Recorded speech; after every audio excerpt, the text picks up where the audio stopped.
ना खाऊंगा ना खाने दूंगा याची सुद्धा आठवण या निमित्तानं सध्या अनेकांना होऊ लागलेली आहे.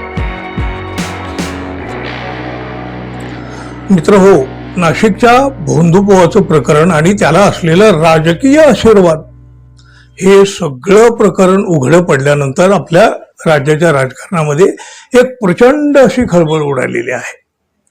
इकडे ही खळबळ उडालेली असताना तिकडं भारतीय जनता पक्षाचे एक बडे नेते आणि माजी मंत्री शेखर तरेगावकर यांना अखेर पोलिसांनी अटक केली.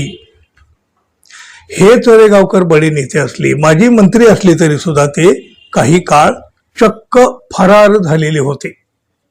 मागच्याच महिन्यामध्ये मध्यरात्रीच्या वेळेला पोलिसांनी त्यांना ताब्यात घेतलं होतं. सातारा जिल्ह्यातल्या कराडमधील गाजलेल्या यशवंत बँक घोटाळ्याच्या प्रकरणी ही कारवाई करण्यात आलेली होती. आता रिसॉर्ट व्यवस्थापनाच्या व्यवसायातून चांगला परतावा देण्याचं आमिष दाखवून फसवणूक करणं आणि यशवंत सहकारी बँकेतून कोट्यावधी रुपयाचा अपहार केल्याच्या प्रकरणात भाजपाच्या या माजी मंत्र्याला अटक करण्यात आलेली आहे. त्यांना गजाआड पाठवण्यात आलेला आहे.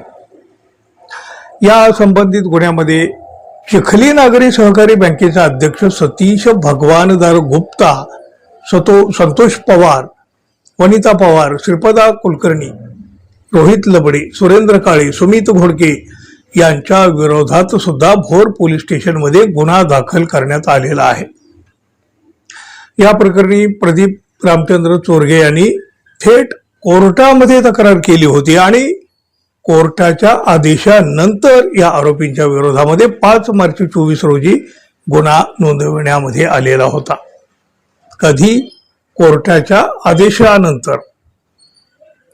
गुंतवणूक योजनेच्या अंतर्गत 8 कोटी रुपयाचं कर्ज मंजूर करीत त्यापैकी 6.5 कोटीचा अपहार केल्याचं या तक्रारीमध्ये नमूद करण्यात आलेलं आहे. पुणे ग्रामीण पोलिसांच्या आर्थिक गुन्हे शाखेनं या तरेगावकरला अटक केली. त्यानंतर त्याला कोर्टासमोर हजर करण्यात आलं. कोर्टासमोर या माजी मंत्र्याला हजर केल्यानंतर कोर्टानं सुद्धा या तरेगावकरला 3 दिवसाची पोलीस कोठडी सुनावली.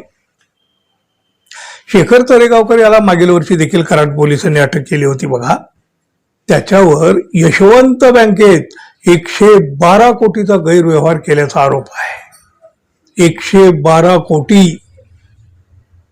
त्याच्या विरोधात ईडीनं सुद्धा गुन्हा दाखल केलेला आहे. पुणे ग्रामीण पोलिसांनी आरोपीच्या विरोधात महाराष्ट्र ठेवीदार हितसंरक्षण कायद्यानुसार दाखल केलेलं कलम काढलं गेलेलं आहे. त्यामुळं या प्रकरणात योग्य तपास व्हावा असा अर्ज तक्रारदारांच्या वकिलांनी आता कोर्टात सुद्धा केलेला आहे. या भाजपच्या माजी मंत्री असलेल्या या भाजपच्या बड्या नेत्याला अटक झाल्यामुळे राजकीय वर्तुळामध्ये अर्थातच मोठ्या चर्चेचा विषय बनला. भाजपात सुद्धा अंतर्गत काही ना काही खळबळ तर उडणारच ना. आणि बघा, ना खाऊंगा ना खाने दूंगा याची सुद्धा आठवण या निमित्तानं सध्या अनेकांना होऊ लागलेली आहे. भाजपाचा बडा नेता, भाजपाचे माजी मंत्री आणि कोटीच्या कोटी उड्डाण